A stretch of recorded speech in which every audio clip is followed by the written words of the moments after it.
Hey everyone, here are 7 things that happen when you don't talk to anyone for days. And no, scrolling on your phone does not count. Texting memes does not count. And reacting with emojis definitely does not count.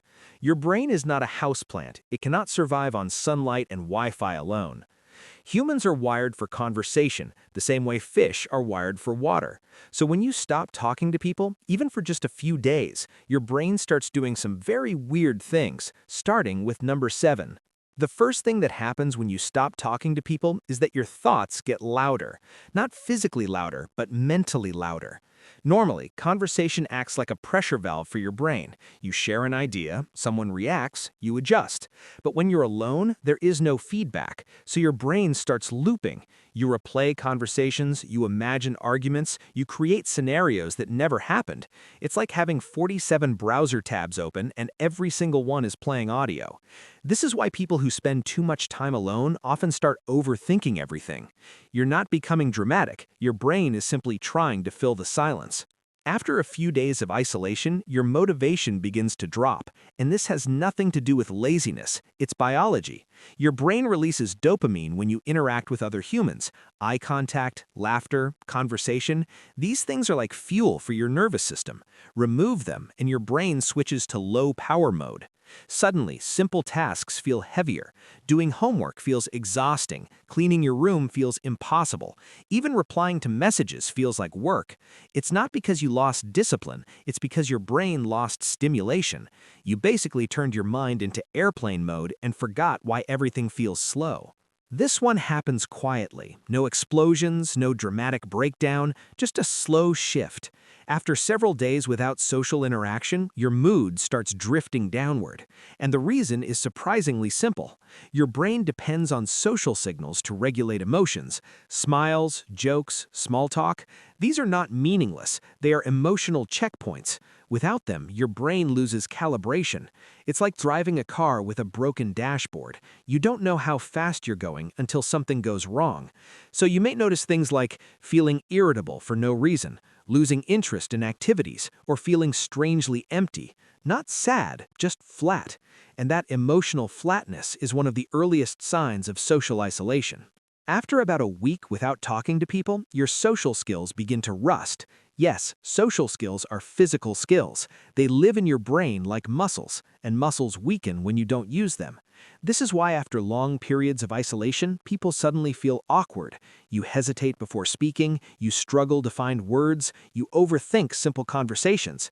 Even basic interactions, like ordering food or answering a phone call, can feel stressful. Not because you forgot how to talk, but because your brain lost practice. It's exactly like going back to the gym after months of doing nothing. The weight didn't get heavier, your muscles just got weaker. Here's something most people don't realize.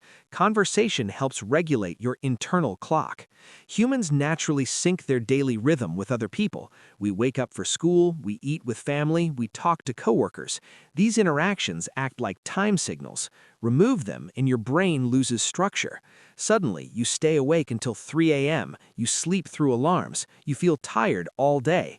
This is not poor discipline, it's a disrupted circadian rhythm. Your body basically forgot what time it is supposed to exist in. And once your sleep schedule breaks, everything else starts breaking too. Your focus, your energy, your memory, all depend on consistent sleep, and isolation quietly destroys that consistency. After extended isolation, your anxiety begins to increase, and this happens even if nothing bad is happening, because your brain is designed to scan for social feedback. Facial expressions, tone of voice, body language, these signals tell your brain you are safe. Without them, your brain starts guessing, and your brain is very bad at guessing. It always assumes the worst. Maybe people are judging me, maybe I said something wrong, maybe I'm falling behind. This is called uncertainty stress. Your brain hates uncertainty more than danger. So when you stop interacting with people, your mind fills the silence with worry, not because your life is collapsing, but because your brain lost reassurance. This is the most important one. After prolonged isolation, your brain can enter survival mode. And survival mode is not dramatic. It doesn't look like panic or screaming or breakdowns. It looks like exhaustion. You feel tired even after resting. You lose motivation, even for things you enjoy. You struggle to focus on simple tasks because your brain believes you are in a low-support environment. In ancient times, being alone meant danger, no tribe, no protection, no resources. So your nervous system evolved to conserve energy and prepare for threats. This response still exists today. Even if the only thing around you is a laptop and a messy bedroom, your brain cannot tell the difference between physical isolation and social isolation. To your nervous system, alone equals risk. Now here's the good news. None of this means you are broken, and none of this means you need to become a social butterfly. Humans need solitude. Quiet time helps the brain recover, organize memories, and process emotions. The problem is not being alone. The problem is being disconnected. Even small interactions can reset your nervous system. A short conversation, a quick phone call, a simple laugh. These things act like oxygen for your brain. So if you haven't talked to anyone in days, don't panic. Your brain is not failing. It's just waiting for connection. And sometimes, all it takes is one conversation to bring it back online.